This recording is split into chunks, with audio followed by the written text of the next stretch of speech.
Gulf countries 1990 में युद्ध के एक ऐसे आग में झुलस गई थी जिसमें 2 या 4 नहीं बल्कि 39 कंट्रीज ने एक साथ भाग लिया था। यह युद्ध 1990 से लेकर 1991 के दरमियान हुआ था, जिसमें सद्दाम हुसैन की लीडरशिप में इराक ने कुवैत के खिलाफ इन्वेजन किया था। पूरी दुनिया को यह लग रहा था कि क्रूड ऑयल और टेरिटोरियल डिस्प्यूट की वजह से ये युद्ध हुआ था, लेकिन सच्चाई इससे कहीं ज्यादा थी। गल्फ में हुआ ये युद्ध था वर्चस्व का। गल्फ वॉर 21वीं सदी का पहला युद्ध था जिसमें हाईटेक वेपन्स और मशीन्स का इस्तेमाल किया गया। ऐसा पहली बार हुआ था जब सारे इंटरनेशनल न्यूज चैनल्स एक वॉर को ब्रॉडकास्ट कर रहे थे। 90s में हुए इस युद्ध को जब जनता घर बैठे अपनी टीवी पर देख रही थी तो उन्हें ऐसा लग रहा था मानो वो किसी एडवांस वीडियो गेम को देख रहे हैं। इसीलिए इस युद्ध को वीडियो गेम वॉर भी कहा जाता है। Saddam was a potential Hitler who must be stopped. War with Iraq could begin at any moment. Allied aircraft have been bombing targets in Iraq and Kuwait all day long. The United States has moved under the code name Operation Desert Storm.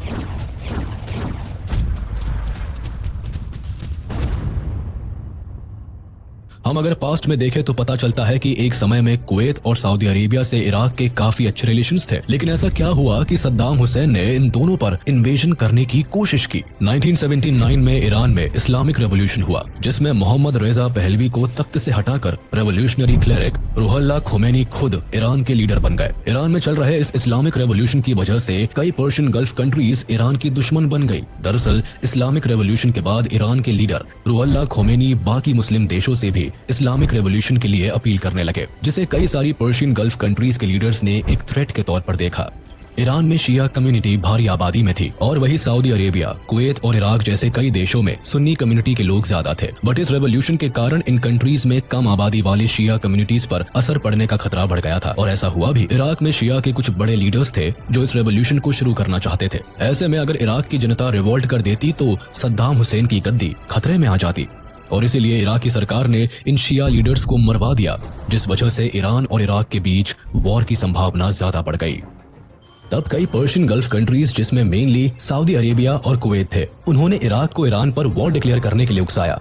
इसी दौरान इन देशों ने Iraq को significantly आर्थिक मदद पहुंचाई। इसके कुछ ही दिन बाद 22 सितंबर 1980 को इराक ने ईरान पर हमला कर दिया और जल्दी ही ये इन्वेजन युद्ध में तब्दील हो गया। ये युद्ध 1988 तक चला जिसमें China, USSR, USA and western countries ने इराक को भरपूर सहयोग दिया। 8 सालों बाद जब ये युद्ध खत्म हुआ तो जीत ना तो ईरान की हुई और ना ही इराक की, लेकिन इसकी वजह से इराक की आर्थिक स्थिति खराब होती चली गई। ईरान इराक युद्ध में इराक को सिर्फ बर्बादी और गरीबी मिली। युद्ध में ईरान की हार ना होने से कुवैत और सऊदी अरब दोनों से ही इराक के रिश्ते खराब होने लगे। इसके बाद ये दोनों ही देश अपने कर्ज में दिए हुए पैसे वापस मांगने लगे। इराक की हालत काफी खराब हो गई थी। इस युद्ध के दौरान इराक ने पड़ोसी देशों से काफी कर्ज ले लिया था जिसे चुकाना अब इराक के हाथ में नहीं रहा। अभी इराक इन परेशानियों से गुजर ही रहा था, तभी वहाँ सिविल अनरेस्ट फैलने लगा। देश में बढ़ती बेरोजगारी, आर्मी रूल और शक के आधार पर सिविलियंस को टॉर्चर किया जाने लगा। इसी बीच इराक के गवर्नमेंट ने द ऑब्जर्वर न्यूज़पेपर के एक ब्रिटिश जर्नलिस्ट फरजाद बजोफ्त पर इजरायली स्पाई होने का आरोप लगाकर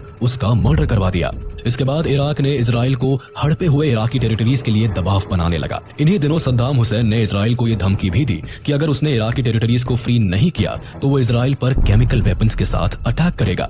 इस बात से यूएसए को काफी धक्का लगा और यूएसए ने भी अपना हाथ इराक के सर से उठा लिया। युद्ध में हुई भारी तबाही के बाद इराक की कमर टूट गई थी। वहाँ की बढ़ती बेरोजगारी, पैसों की कमी और युद्ध की भयानक तबाही के बाद इराक के खजाने में कुछ भी बाकी नहीं रहा। इस वॉर को फंड करने के लिए इराक ने कई देशों से टोटल $60 बिलियन का डेट लिया था, जिसमें ये $16 बिलियन कुवैत का और $26 बिलियन सऊदी अरेबिया का था। ऐसे में इराक ने सऊदी एंड कुवैत पड़ोसी देशों को लिखकर कर्ज माफी मांगी, लेकिन किसी भी देश ने इस बात पर ध्यान नहीं दिया। लगभग सारे देशों ने ही अपने पैसों के लिए इराक पर प्रेशर बनाना शुरू कर दिया। इसे लौटाने के लिए उस समय इराक के ऑयल मिनिस्टर इसाम अल चलाबी ने ओपेक कंट्री से ऑयल प्रोडक्शन कम करने की रिक्वेस्ट की थी और खुद ऑयल प्रोडक्शन धीमा कर दिया था, जिससे कि इंटरनेशनल मार्केट में क्रूड ऑयल की अच्छी कीमत मिल सके और कुछ ही वक्त में इराक अपने सारे कर्ज चुका सके। लेकिन यहाँ पर कुवैत ने इराक को परेशान करना शुरू किया। कुवैत अपने ऑयल रिजर्वॉयर से ज्यादा क्रूड ऑयल प्रोड्यूस करने लगा, जिससे कि इंटरनेशनल मार्केट में कच्चे तेल की कीमत गिरने लगी।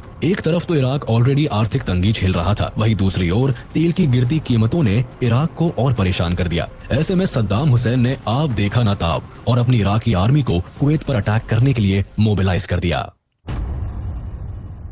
2 अगस्त 1990 रात के 2 बजे सद्दाम हुसैन कुवैत पर हमला कर देता है, जहां कुवैत की फोर्सेस इराकी आर्मी को रोक नहीं पाती है और इन्वेजन के 12 घंटे के अंदर इराकी आर्मी कुवैत की पार्लियामेंट को कैप्चर कर लेती है। अचानक से हुए इस हमले को जब तक कुवैत या कोई दूसरी कंट्री समझ पाती, तब तक इराक फोर्सेस ने पूरे देश पर कब्जा कर लिया। इस अटैक के दौरान इराकी आर्मी ने कुवैत के बैंक से करीबन $1 बिलियन भी लूट लिए। इराक इस बात को अच्छे से जानता था कि कुवैत फोर्सेस इस वॉर का सामना बिल्कुल नहीं कर सकती थी। इतना ही नहीं, अचानक से हुए हमले से कुवैत के किंग जबर अल अहमद अल जबर अल शबा वहां से भागकर सऊदी अरेबिया में छुप गए और अपने लोगों को, यहां तक कि अपने भाई को भी वहां मरने के लिए छोड़ दिया। और ऐसा हुआ भी। उनके भाई शेख फहद अल अहमद अल जबर अल शबा को दसमान पैलेस के आगे लटका दिया गया, जिससे कुवैत के सारे नागरिक को ये समझ में आ जाए कि अब कुवैत इराक के कब्जे में था। इसके बाद कई लोग देश छोड़कर भाग गए और जो पीछे रह गए या तो उन्हें जेल में डाल दिया गया या फिर मार दिया गया।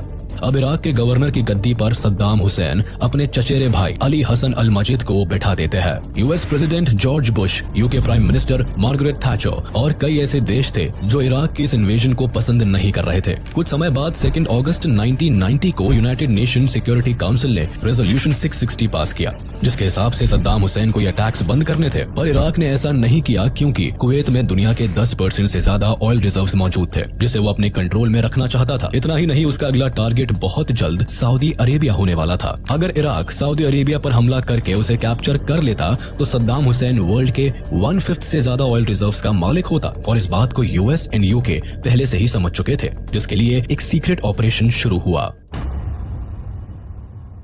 कुवैत पर अटैक के 4 दिन बाद ही यूएस की एक टीम सऊदी के किंग फहद से मिलती है और उन्हें समझाने की कोशिश करती है कि अगर इराक ने उन पर हमला किया तो अरेबियन आर्मी उसे हरा नहीं पाएगी। वैसे इस इन्वेजन से सऊदी अरेबिया खुद बेहद परेशान था, क्योंकि सद्दाम हुसैन ने कई अरेबियन ऑयल रिजर्व्स को भी अपने कब्जे में कर रखा था। अपने देश को बचाने के लिए किंग फहद यूएस अलायंस को अपने एयर स्पेस यूज करने की परमिशन देते हैं। कुवैत की ऑयल रिजर्व्स पर अमेरिका की नजर बहुत पहले से थी, एंड जब UK prime minister Margaret Thatcher ने कोऑपरेशन के लिए रिक्वेस्ट की, तब यूएस अपना बेनिफिट देखते हुए इराक के खिलाफ आ जाता है। इसके बाद सबसे पहले यूएनएससी ने इराक पर रेजोल्यूशन 661 के अंदर इकोनॉमिक सैंक्शंस लगा दिए और रेजोल्यूशन 665 के तहत नेवल ब्लॉकिंग शुरू की। फिर सऊदी अरेबिया को बचाने के लिए यूएन ने कोalition फोर्स बनाई, जिसमें इजिप्ट और सीरिया जैसे 39 देशों की आर्मी मौजूद थी। अभी भी सद्दाम हुसैन ने सऊदी अरेबिया पर हमला नहीं किया था, बट अब वर्ल्ड लीडर्स सद्दाम हुसैन के खिलाफ हो चुके थे और कोalition आर्मी का आगाज होना तय था। 29 नवंबर 1990 यूएनएससी रेजोल्यूशन 670 को पास करता है, जिसके हिसाब से सद्दाम हुसैन को 6 हफ्ते के अंदर अंदर यानी 15 जनवरी तक इस इन्वेजन को बंद करना होगा। बट इस वार्निंग का सद्दाम हुसैन पर कोई असर नहीं पड़ता है। उसे ऐसा लग रहा था कि इराकी आर्मी के आगे कोalition फोर्सेस टिक नहीं पाएंगी, और अगर ऐसे में अमेरिकन सोल्जर्स की जान जाती है तो यूएस की जनता वियतनाम वॉर की तरह ही अपनी सरकार के अगेंस्ट में रिवोल्ट कर देगी। वही दूसरी ओर कोalition फोर्सेस ये बात अच्छी तरह से जानती थी कि इराक के लिए मास डिस्ट्रक्शन का वेपन यूज करना कोई बड़ी बात नहीं थी, क्योंकि कुछ साल पहले ही इराक ने केमिकल वेपन्स का इस्तेमाल कर्डिश मिलिट्री पर किया था, और इसी बात को ध्यान में रखते हुए कोalition फोर्सेस के कई सोल्जर्स को इससे बचने की ट्रेनिंग दी जा रही थी। सद्दाम हुसैन को मिली डेडलाइन के खत्म होने से 1 हफ्ते पहले ही सऊदी अरेबिया में 7 लाख से ज्यादा कोalition फोर्सेस के सोल्जर्स जमा हो जाते हैं। इतना ही नहीं, दुनिया भर से best pilots, jet fighters and aircrafts इस वक्त सऊदी में मौजूद थे और पूरी तरह इराक के किसी भी हमले से लड़ने के लिए तैयार रहते हैं। बट कोalition फोर्सेस के इराक पर अटैक करने से पहले सभी देश इराक को एक मौका देना चाहते थे, और इसी कोशिश को आगे बढ़ाते हुए American foreign minister James Baker Iraq foreign minister Tariq Aziz से बात करते हैं। इस 8 घंटे की कॉन्वर्सेशन में अमेरिका इराक को कुवैत से पीछे हटने को कहता है, जिसे इराक मानने से इनकार कर देता है। उसके बाद लड़ाई पर बात आते ही यूएस की वार्निंग इराक को जाती है कि अगर इराक ने वॉर के दौरान कोalition फोर्सेस पर केमिकल वेपन से हमला किया तो अमेरिका उसका जवाब न्यूक्लियर वेपन से देगा। इस आखिरी समझौते का भी नतीजा कुछ नहीं निकलता है और ऑपरेशन डेजर्ट स्टॉर्म शुरू हो जाता है।